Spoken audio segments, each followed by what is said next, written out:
What's going on, guys, and welcome back to this episode of Split Screen D&D, the place where we're attacking all things Dungeons & Dragons from both sides of the screen.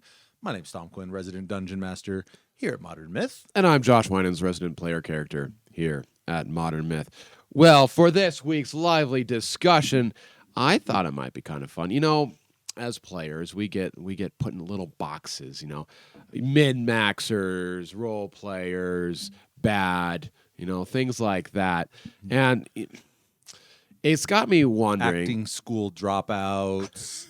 I got a list. If yeah. No, it's okay. Broke novelist. You can give us all the boxes you want. But and it's got me thinking, like, we get put into boxes, and is that a good thing? Is it a bad thing? Is it something we should challenge? Should we try to run as far away from these labels as we can? And I think it goes in the realm of both mechanical, like, are you the face? Are you the tank? Are you the striker? Do you like playing those roles? But really, I think the meat and potatoes of this one is going to be your playing style as role playing and just your overall playing style. But okay. So I thought that we could do that this week. Yeah. I think that's going to be an interesting one, and it's one where I basically just get to sit back and just enjoy the show, because as a DM, it's basically all I ever do is sit back and enjoy the show. Yeah, no, you don't do it. I don't do shit. For these folks at home sitting back, hopefully, and enjoying the show, we hugely appreciate you guys showing up. We hugely appreciate you being here, crushing it down in the comments. For those of you who have not smashed that subscribe button, that like button, that little bell that's going to let you know when future Split Screen D&D is coming down the pipeline, what's the deal? Yeah. Why not? Puppies are crying because of your decisions. Yeah, puppies. So, do that, and let's get into it. Let's get into players in their boxes. Yeah, let's just get the mechanical, because that's when I thought mechanical, but I might surprise you, maybe not. My preferred role is support. Power bottom. Yeah, I know. Support. Yeah, support. I like playing. In most games, I like playing one and the same, really. I think. What? Power bottom, support. I feel like that's not what I thought you were going to say. I thought you were going to say power gamer, but power bottom. But so yeah, I'm more of the support. I like playing the healer. I like buffing. I like being really good at making everyone else at the table shine. Mm-hmm. That's my favorite type of characters. But is that the only character that I should ever explore?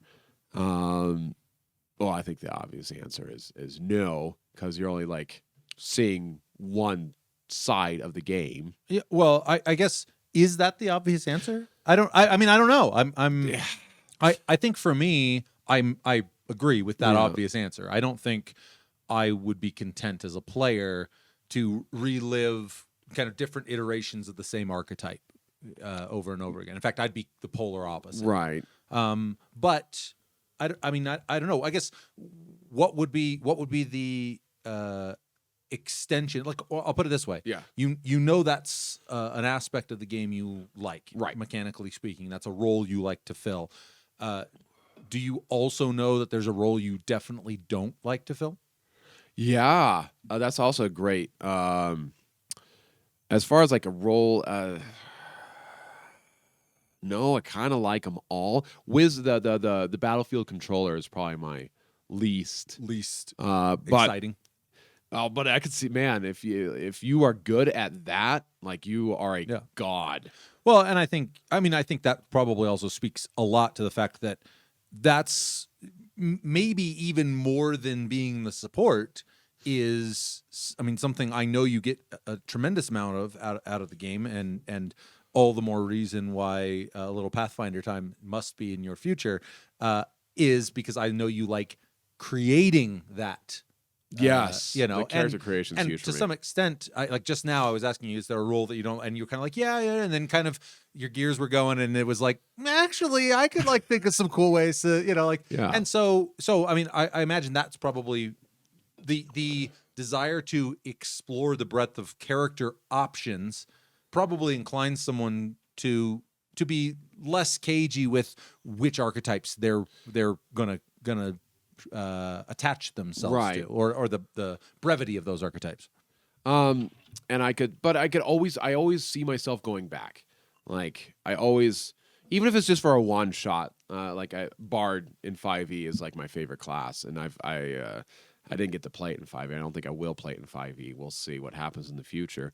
But like I love that archetype of character. Yeah. And I during the one shot we had, I made sure to like he was a bard, and my tank character is part tank, part support. I mean, that's Paladin, really. He's part healer, part tank. So it's like I always find myself going there. But man, because I'm also a min-maxer, like I want to see some big numbers. I've never seen it before. But that's, I mean, you know how long I've been waiting for you to be one of the core damage dealers on the. I don't think I've ever. I know. And Once it's like 10 years playing. It's so antithetical to who I know you to be in other game environments. But I think that's actually something kind of cool too. Is it really also illustrates the difference in the experience of playing a tabletop RPG versus being like, well, I'm the guy who's just like, I'm going to do 3 attacks and the whole game's going to be done. That's right. And like, in some regards, if you are min-maxing, and kind of, I think you've touched on this in other episodes, if you're min-maxing your archetype, but your archetype is just make everyone else better, that doesn't feel bad to anyone at the table. No. Everyone's going like, we're crushing it, and this dude's buffing me, and whereas if you were min-maxing and you were going like, well, I've broken the action economy, so I'll actually be taking 4 turns each with 2 attacks this go. And then everyone else is going like, all right, well, I'm gonna check some emails for the next 45 minutes while this dude kills everything. And there's a different. I mean, I guess I'd be curious. How much do you think your enjoyment out of playing support? I know you've said that in MMOs and things like that, you also enjoy playing support, but to some extent, MMOs share a similar cooperative. They're basically vibe. the same game. Let's not go too far there, bud. But I mean, do you think part of the reason you haven't gone down the avenue of being a DPS or DPT type character is because min-maxing that character, you're walking a line of how much am I going to be detracting from other people's experience? That's something I now am very conscious of. I think back, in the days of my youth, I would not have cared. Your youth. I've been like, whatever. I'm beer and pizza type D&D. Like you just want to rack up big numbers and put heads on spikes and stuff like that. Yeah. But I think a big part of it also, and this can tie because we're talking mechanical, but also into the more the player style, is how long the campaign can be. So that's a great point. Like if I want to suddenly explore being the damage dealer and being pure damage dealer, which then all of a sudden I've committed for years to doing that. And if I'm like, oh, I don't know if I want to do that, that's a big gamble. Right. Well, that brings up an interesting portion of this conversation. I think in the under the umbrella of characters, keeping to their roles and staying in their lane. And what are your thoughts about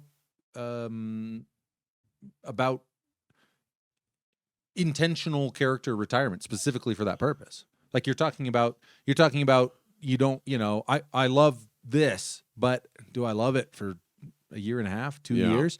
I'd just be curious because that would be one way of circumventing it. Yes, Some DMs may come into conflict with this, but broadly speaking, I would say, I mean, I can't see too many DMs if a player comes to them and goes, I think I've done as a player everything I want to do in this skin. Yep. I mean, I don't really see a reason to hold your players' feet to the fire and be like, no, this is what you chose, and get ready for another 2.5 years of it. Well, I could see that though. Like then it might be more of a railroading thing where the DM's like, I've got this wonderful thing that you're key and pivotal to the whole thing happening. Like, little did you know, inside of your soul is the demon that you've been fighting all along, and something like that. Well, and in some regards, like one, I advocate for near that forward thinking, in terms of those implications, or for that matter, well, like I said, I think in some regards, as a DM, at that point you've painted yourself into a corner. Yeah. And if you have done something that makes you push back against the player wanting to explore an aspect of their character or of a different character, I'd say that's maybe a little bit of a red flag for yourself to go, maybe I should be thinking about this a little differently.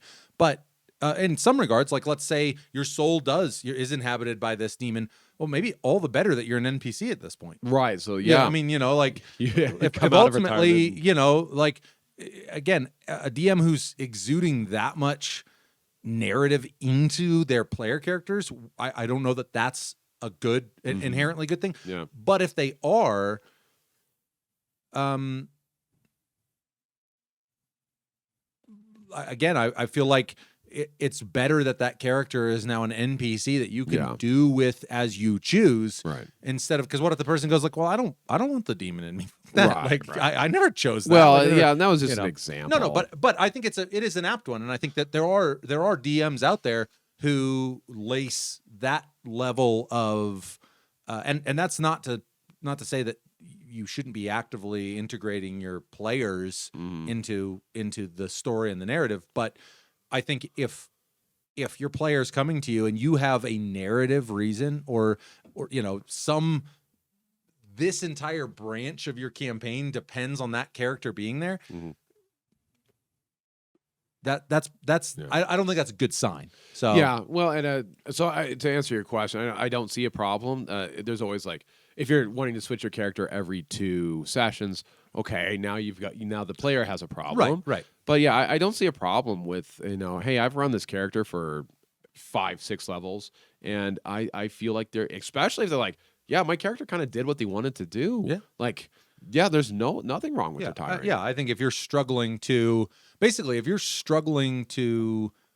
justify your character's motivation in their lane,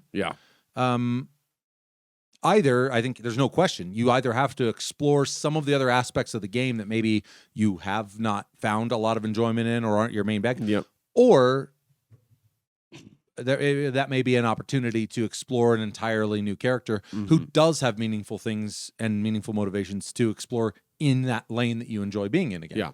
I think that's a consideration anyways. So I think mechanically, I guess it's totally preference. Like, if you want to explore the other striker, DPS, whatever you want to call them, or tank or healer, whatever, buffer, debuffer, I think it's totally fine.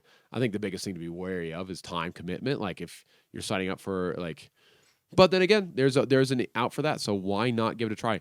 That being said, there are players who are like, I'm fighter. That is who I am. And if you're enjoying that, rock it. I mean, hopefully you're trying, you're not always running Battle Master, though that is the best subclass. Battle Master, pretty disgusting for 5th edition. Echo nice. Something I was going to say that is at least worth noting for those players out there who are like, fighter's my jam, rogue's my jam, wizard's my jam, whatever it is. As a DM, this should be one of your favorite players by about the 3rd iteration of that character, because they should know exactly what they're doing on their turns. They should, I think everybody has that little bit of, we're dipping our toes in the water. It's the start of a new campaign. Everyone's playing a new character, a new archetype. And especially for those casters out there who maybe haven't played a caster before, or for that matter, who are playing with a spell list that they're not familiar with. There's a lot to digest there. So from a pacing standpoint, I can certainly see a lot of advantage to players who have executed in that role or that archetype and just enjoy iterating on that. Right. So, no, as a DM, certainly no flack coming their way if they, if they're like, all right, my turn's up, I'm doing this, I'll use my action surge, and then I'm going to, whatever. Sweet, you know, as opposed to, and again, nothing wrong with learning your way into your new character, right? But it's a hard truth of the game is pacing is to some extent a lifeblood of a Yeah. session. And if you've got, say, 6 new people who are all kind of fumbling their way through their characters in those early stages, that That'd can be nice. dramatically impact the experience overall. And there's also like, if you're a rogue and you're like, man, I like having skills and I like using my skills to solve problems, I think the next, well, why don't you try Bard? They're the I'll jack of tell all you why. trades No, because all of a sudden you're like, wow, I'm the jack of all trades and I'm a full caster. What? Okay, cool. And so like it's a net or to. I mean, there's other besides that. I guess sorcerer and wizard are very very similar, but Right. druid and cleric might be a nice little similar. Even thing. as much as ranger doesn't get love, ranger's got a kind There's of a their class own... called ranger. Yeah, it Dude, I'm telling you, after reading Pathfinder, I'm like, man, Ranger's strong in Pathfinder. I don't know. everything's pretty strong in Path. Like It's well that's- balanced. I will say that. I think Very well balanced. So I want to pivot a little bit to, I guess, kind of the player archetype instead of the character. Yeah, archetype. let's move on. Yeah. And because I think actually the player archetype has a huge bearing on the DM. Because I'm the character. Yeah. both, Yeah. but definitely like if you're like, this is what I like to do. I like to play paladins. I'm the holy justicar of everything that's right at the table. Hell yeah, that's exactly what I do. Always right. Ladies at the table. Yeah. He's No. he's the guy. You better start listening. So to I'm hearing the doghouse calling me real quick. But on the player side, it really is, I think, important and incumbent on a DM to be familiar with what your lane is as a player. Mhm. Again, like you like playing paladins. Okay, great. And that's not to say that there aren't times where you're taking those classes, those archetypes into consideration when you're designing encounters. But when you're designing everything, Right. you should be taking into account, if everyone at my table hates puzzles, hates social interactions, and hates exploration, I probably should be running a lot of combat. It's like Right. like that should be part of my understanding. Right. And so in many regards, whereas like I might go like, oh, I know Josh likes to play these character archetypes. Uh-huh. That's not near as valuable for conceptualization as I know Josh likes these. Josh as a player likes these elements. Like I know Josh is a completionist. I know Josh likes to unload on monsters every once in a All while. over. I know that Josh loves his side quests. I know Josh. I mean, there these variety of things. All those things he mentioned are true, by the way. That those things, those I think are far more pertinent from the DM perspective. Like I said, the mechanical ones can't be disregarded, but the player ones really are. And so it's interesting because harder to break out of that box, I think. I think so. It's hard to decide you like something you don't like or don't like something you do. And I definitely like. I think it's valuable to explore common archetypes. You have the role player, you have the puzzle solver, you have the combat oriented, you have the min maxer, you have all these different styles. And what I was trying, like, I think this happened naturally through the game because our game got very role playing heavy, Mhm. and it still is. And I definitely enjoy aspects of it, but I've come to like that is not where I live. Right. That's like, not the pillar that you thrive under. No, Yeah. and it's. And I don't want to because I know our table listens to these from time to time. I don't want to say like I'm not enjoying it, but it's like I really starting to realize like that was a valuable experience. I'm glad I got that. I'm not going to suddenly like I'm not role playing at all. No, that's not what I'm doing. It's like, man, I want to return to what I really like about the game. Right. I don't think that's a bad thing. No. I think everybody at the table, player and DM alike, should have an idea of what it is they're getting out of that experience. And again, there might be times to challenge that and go, I didn't think I was going to like doing this goofy voice nonsense, but now that we're doing it, this is actually kind of cool. You might also go like, I didn't think I was going to like that goofy voice nonsense, and I'm confident I really don't like that shit. Yeah. And totally fair. Like people need to, now I will say, I think for anybody, some amount of recoil that exists it comes from your comfort in doing it. Yeah, no. I'll give an example. Is the new campaign that I just started running for those. I guess this is the first mention of it for my uncle. Yep, Who you're getting popular. There's a lot of people are going, hey, I heard about this Dungeons and Dragons when I was watching the Stranger Things. Yeah, I think that's past at this point. Actually, I think. Well, you got to understand, some people aren't watching it. Like they're not binging it. I've never watched it. They're creepy. I think I watched season 1. I'm going to catch flack for that. I just want you to remind you all that Captain Picard is the best captain. Oh Jesus. So all right, get him. I haven't watched Stranger Things. Get him on Captain Stranger. Picard. Like I said, I've only seen the first season, so I can't speak too heavily about it. But the interesting thing was, I kind of went into it knowing that I didn't expect my uncle to. He's not a huge game player. Like there's some people who are just like they play a lot of board games. Right. They play a lot of games. He's not a huge game player, but he was just interested in what it was.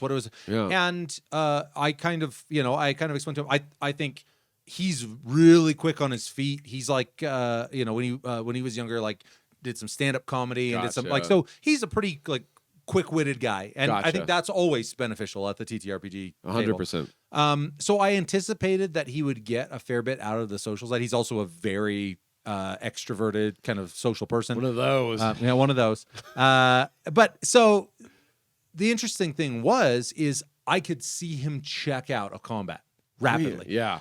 And check right back in when everything. But it was because obviously, especially with 5th edition, things get very gamified. And I would say many a criticism leveled at 5th edition for kind of what can be kind of the clunky pacing of combat.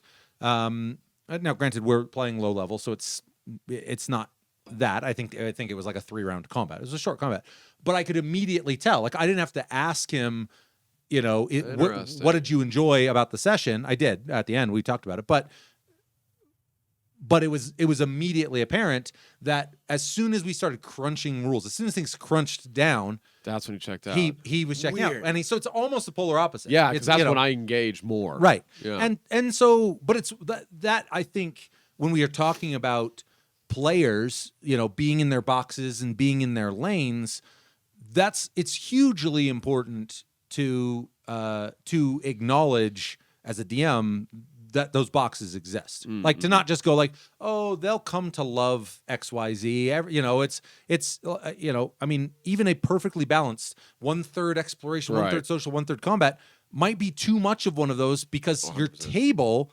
doesn't want 1/3 of something. Right. That's there. I will interject real fast that it was his first session. And the are clunky, and I think maybe if he got more in, I'm just trying to say like, hey, you need to get into combat. But I mean, but you're right. That's exactly. I think a lot of his, I'll call it discouragement. I think that's too strong a word. But the part of the reason he was checking out was because it was the portion of the game he understood least. Yeah. And again, I think almost anybody could sit down in a social interaction at a TTRPG table and understand what's going on. If you're a human being who can speak, I think you're shooting way too high. I said if you're a human being who can speak. Well, anyway. But my social skills are not always the most highly developed. Well, but all of that is to say is that I absolutely think that the more time he spends at the table and adjacent to combat or in combat, the more he will come to like that. He still may not go, this is my main squeeze. What was his class? Rogue.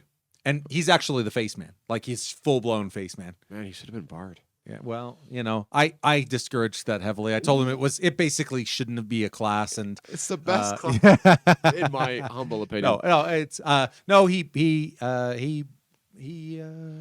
can understand. It has you thinking this weird. But anyway, yes. So that's what I'm trying to think of is using my own personal experiences because I've tried to dabble outside and it's been good, and coming back and realizing what I think is nice about your characters mechanically is you have a rogue. And that rogue can be kind of anything. Yeah, it maybe the class makes it excel in combat, but you can still be social without having all the social skills. You might not be the face, but you can talk, you can go do it, everything. Right. Once you kind of lock your character's personality into something, it kind of, I feel it's much more limiting, and can be like, it can be very hard to suddenly pull back without. I mean, obviously you can terminate the character, but it feels almost like you don't have to. But Well, I think it depends on how extreme a persona you've locked in. I mean, you could have kind of a, for lack of a better term, a milquetoast personality where, well, like if you are the righteous paladin, yep, you have a lot of your role play kind of pre-selected for you. Yeah. Like, if the party wants to do something that is not lawful or good, you probably have something to say about it. or And you're, they distract you, or by, or they easily distract you and then torture someone while you're literally what's that sitting over there. God, what was that movie again? Shout out to Dorkness Rising. Dorkness Gamers Rising. 2 Dorkness Rising for those who have not seen it, Man, that was but the glory days of that's YouTube right that's there. an old school. I Yeah. haven't even thought about that movie in a long Yeah, time. that's a good one. So something actually I wanted to brush by you because we're talking about staying in your by lanes. me anytime. It's Tuesday. Ooh, on Tuesdays, only Tuesdays. Eh. It really kind of boils down to our own campaign, and actually, because it to some extent, it. I guess I can say it's at least partially my attempt to write a ship that has been healed towards social and roleplay for a long time, very Yeah. long time. Is in our campaign, we've just hit a point where you guys are going to be effectively chartering the help of the Tempest, the airship that you have done a little bit of work on, to move west. Now, Yep. obviously, a 3-week trip aboard that airship. I mean, no doubt I could smatter in some interesting combat encounters and what have you. The tact that I opted for, also because I think there's some interesting portions of the Eastern Guard, the army that you're building, Yes. was to be able to pivot, and for everyone at home, effectively kind of, we could call it a cutaway or an aside scene. Right. Like where, one shot but it has direct implications on the yeah, main it's campaign. actually taking place in the campaign world. It's actually taking place in parallel time. It's taking, it's all of these things where you guys, when you were in the Underdark, when you were working to cleanse the contamination that the cultists in your campaign were. Brothers of Noth. Oh my God! Just cut it. We're done. I was about to say the Brotherhood of Nod, but I was like, wait, that's Command and Conquer. That doesn't. That's Command and Conquer. God, Red Kane. Alert. Remember Kane? Oh, he's Yes. great. Anyway, awesome game. Awesome. But so, one, I'm just curious to hear your feelings on the concept altogether. But what I opted to do, knowing that we would likely be pivoting back and forth between the rovers who are actually making this journey via airship, and the rovers really are at a point that is almost begging them to have some intra-party social time. That's yes. And acknowledging that was kind of the case, Mhm. the prospect of just throwing a bunch of airborne encounters at them as they're traveling right.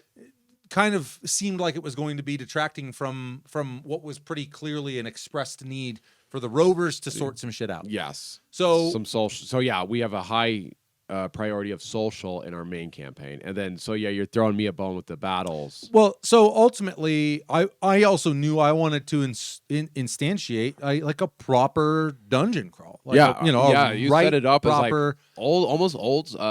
Yeah, I mean, and I think it will have one of the other major benefits of. I mean, you guys have commanded this kind of the Shadow Guard, this group of. Oh, I didn't know I had a drow name. Thick. That Shadow Guard. I like that. to go on kind of a reconnaissance mission Yeah. to the small parish of Gastmeyer, which is effectively your. Yeah, I'm using names. Don't worry about him. He's What? but as you considering you guys are kind of, we're moving these pieces around on the risk board, the chess board. Yep. without, in some cases, without fully understanding what those conflicts look like. You just knew you needed to check this place out. You had caught wind of this on a number of occasions in a number of documents that you had intercepted, and so this small group of drow arriving, in my mind, I was going, one, this is a very dangerous place. Like it is, if the rovers showed up, this would be a extremely dangerous place. So this lower level sect of your army, and I love the push and pull of that space of you guys will garner information, equipment, artifacts, whatever, but based on how much you're willing to risk. Right. These characters. Old and school, you might go, I don't care about these characters. We're getting as deep in there as we can. But then we lose all the information we would have gathered. Right. All that information. Except for as a player and have the information. I can if someone was really intent on but technically as a player, just by inhabiting the drow is already a major violation of player and character knowledge. No. I wouldn't do that. I'm really curious to hear because I think it actually is serving two purposes. One, it's serving the purpose of giving you that sweet a taste of kind of that old school beer and pizza, D&D. But it's also giving everyone an opportunity to step out of their lane. Maybe they wouldn't have chosen this character, certainly not, kind of like you said, not for a long form 1 to 20 campaign. I chose a ranger. I know. I frankly, I was blown away that you opted for the ranger. Yeah, no. Given all of the shit that tumbles out of your mouth when the word ranger. I wanted to be a ranged DPS, and that was the best option I had. But we'll see, because I'm pulling both directions. As if you can't figure out, like the rovers need to hash some stuff out, so to be pulled away from that, I think the whole table's like we need to feel good again as a group, but. Maybe we're also striking two birds with one stone. What's that? When you look at a tree, you can't see the forest. Oh, can't see the forest for the trees. Yeah. Yeah. So maybe it's kind of that analogy that we're so invested, or every time we sit down to play our main characters, all we can think about is the social and all this stuff. And maybe when we sit down and we play as someone totally different, it's like, oh, a breath of fresh air. All of a sudden we can like step back and we get to like. I don't know how anyone else is going to play their characters. I'm going to have fun. Like, yeah, you can play fast and loose if that's that's kind of well. I mean, it's for, like character wise, like personality wise, I have free reign. I can be whoever I want to. Well, we haven't talked too much. You had pre-listed. I think no, and I think I told you guys like I'd rather you play the character you want to play. Yeah. I just given the lore, the little bit of lore you have about these characters, and I don't remember any of that, so I don't care. I mean, I figured you were going to disregard it. You might even rename the guy, even though he's a pretty major NPC. But his new name is John. John. John the Drow. Oh, John. Middle name the, last name Drow. No, but so the interesting thing is kind of exactly like you're talking about is he can be anyone you want. Like, yes. I mean, and to after years of playing Kel or Katarina or Aster, other characters in the campaign. Those, yeah. To my way of thinking, like I said, it could be a deal where you go, we played 3 sessions.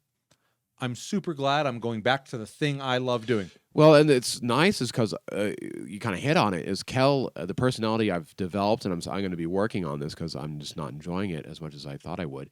He turned super serious. He turned because I was like, he needs to be the hero. He needs to be the commander of the East. He needs to do all these things. I was like, that's not my characters. My characters are usually jovial. They're kind of ridiculous. They're kind of the jokesters of the group. And I've built Kel into such a way that I have if I want to go back, there's some work I have to do, which is fine. I can do that. But this is an immediate way for me to get that oh yeah, this is kind of like going on that first date again. It's like, ooh, I'm excited to do all this all over again. It's so I was just curious because I don't think we had gotten to talk about kind of the meta vision of that process. Well, we'll have to see how it goes. I mean, we'll have to do an update. But I think so. I think there's very likely an episode in changing skins mid or just that process of let's say blowing off character fatigue, Yeah, which I think can character absolutely fatigue. be. That's a great. Even when you episode. go, I don't want to retire my character, but and kind of like you're saying, I actually think you hit on something else that's really interesting about a character is to not get so invested in well, I'm on this track with my character and there's no way I can change. People change their minds about who they want to be all the time. Yep. You know, they're you know, you hear about dudes who are you know, whatever, playing video games and smoking weed in their basement, and 3 years later they're, you know, multimillionaires and they're running their, you know, whatever. Yeah. They just something switched and they pivoted. Sometimes you hear about dudes who are doing both of those things simultaneously. More power to you. Off. But you know, it's just that idea of, so kind of like you're talking about. I actually think there's a lot of interest as a DM. I'm very interested to see what does it look like for Kel to kind of, he's been building this kind of petrification of authority and it's become more rigid than he ever intended to. And I think there's a lot of people, a lot of characters who I mean, people in real life and characters across all mediums who can relate to the pressures of authority and responsibility making them someone they never intended to be. And there's really interesting role play in that. So yeah, no, that's for sure. But going off that, like, for me, D&D is a release. Like, and then what was starting to has happened is my character is no longer a release. It's like my life has enough drama in it. I don't need more drama. I'm good. So when I was sitting at the table, it's like, okay, time to get down for more drama. I was like, I'm starting to dread it. So I think like that's a really important thing to, like, if you're living a life constantly in this headspace and you like want to get away from it, don't make that your character, even though that might. And also, like, I know I used kind of like when I first started playing Kel, which was, God, so long ago. That was my impetus to start like working out. Is my, you know, I started, I took self-defense stuff, and like a lot of that was based on like my character's doing this in D&D. I should maybe learn this in real life. Oh, there's actually something interesting. There's an interesting conversation there. Yeah, there's two episodes we just lined out. Like, but yeah, like don't be afraid to explore some things. But at the same, like, it's a, man, everything's a balancing act. It's so hard because the only way you can know is by trying it out. Yeah. And hopefully for DMs out there, if your players are trying these things out and being exploratory, and cut them some slack, and that maybe they overreached, maybe they chose the wrong path.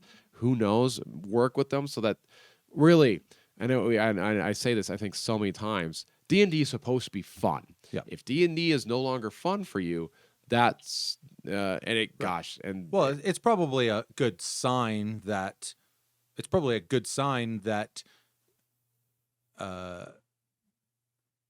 one of those two things, either a DM is going, nope, this is what you said, and you know, I'm holding your feet to the fire, or that the player is begun to construct their character in a way that isn't doing for them what they had intended for it to do, or maybe is doing precisely what they intended it to do, but they've changed their mind about what they want out of that character. There's nothing wrong with that too. And I think, like I said, I actually think that it should not be slept on. Like the idea of like, oh man, I changed my mind and now I'm gonna flip that switch. Yeah.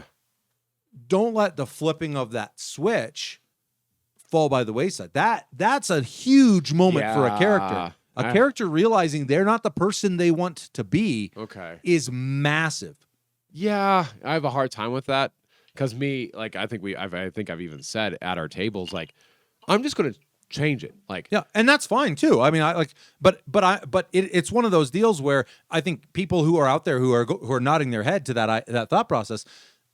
I mean, think about, for you as a human being, if you've ever made a major change in your life, like how invigorating that was to start feeling like you're back on the track you wanted to be on. Use that, and I think that can create a tremendous amount of momentum in a character. That's a good man. I think sometimes these conversations we have are just so I can get better ideas of how to play my character. Well, you know, that's why you have to talk to the DM pretty much at all times. I've got some ideas for how you should play next session, by the way, so we'll get into those after Also, you haven't been smiting at some optimal times, so we'll get into that. No. No. I smite when I'm supposed to smite. I smite at precisely the right moments. Thank you very much. No, I'm just fucking around. I mean, I think we're probably getting towards the end of this one. Yeah. I know I would love to hear from any and everyone at home. I guess I really do think this is a very player-centric topic. Yes. As far as I'm concerned, the most that really needs to be said on the DM side is you need to be conscious of these aspects of your players. And I mean, to each their own, but I would echo your point that, some playing a character, just like DMing, can be a major, long-term commitment. If someone is realizing that this character, again, isn't serving the purpose it was intended to in the first place, a conversation should be entertained about how does this character get on a new rails, track, or how do we write this character out and bring a new character in? And that might be the solution. Yep. It's either way, but I think as a DM,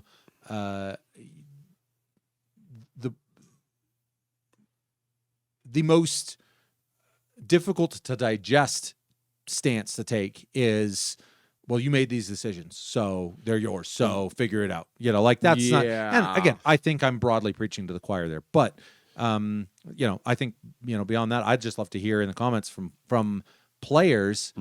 What's been your experience of hitting that wall where you go, this isn't what I intended it to be any longer. Yeah.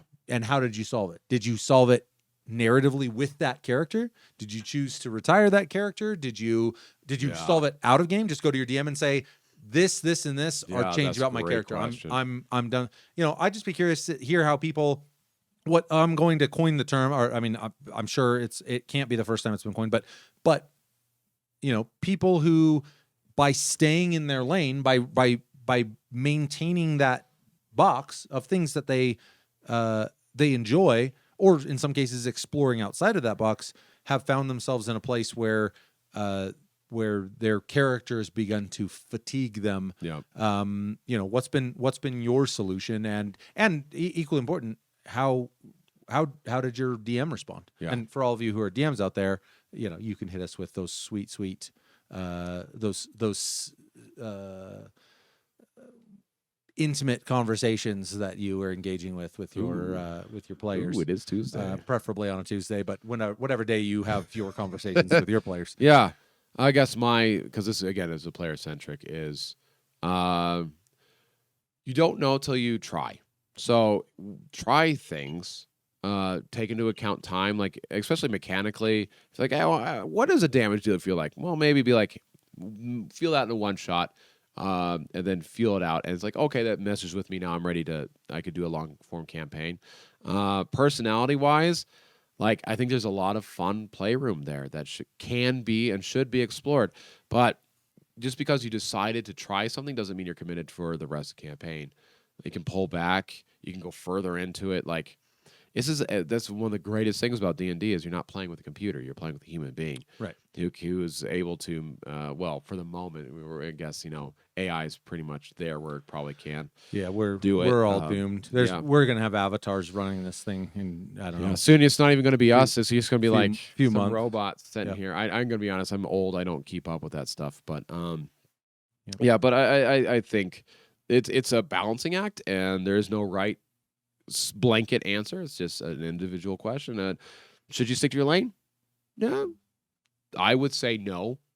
But if you're that person who's like, I work as a fucking salesman, and all I do is talk to people, and that's all I do, and I come down to okay, cool. Right. But then again, if all your role is fighter, why don't you try a barbarian? Or why don't you try a moon circle druid? Or why don't you try there's so many other options that could fill that niche. Anyway, I'm going back over things. Yeah. So no, I'm with you. I'll echo the sentiment. As a DM, I'd rather see my players experimenting with things and coming to me and going, that was a failed experiment, than have them questioning whether or not they would have enjoyed XYZ. Right. How do you want to take this one out? Oh, I don't know. I've never played an old frail wizard, so I'll try to sign off as an old frail wizard. An old frail wizard. Step outside your box. This is gonna be You way outside my old box. fuck. Hey, what's your language, young man? Oh, you out there on the internet. Remember, study hard, learn from your mistakes, and the world is yours.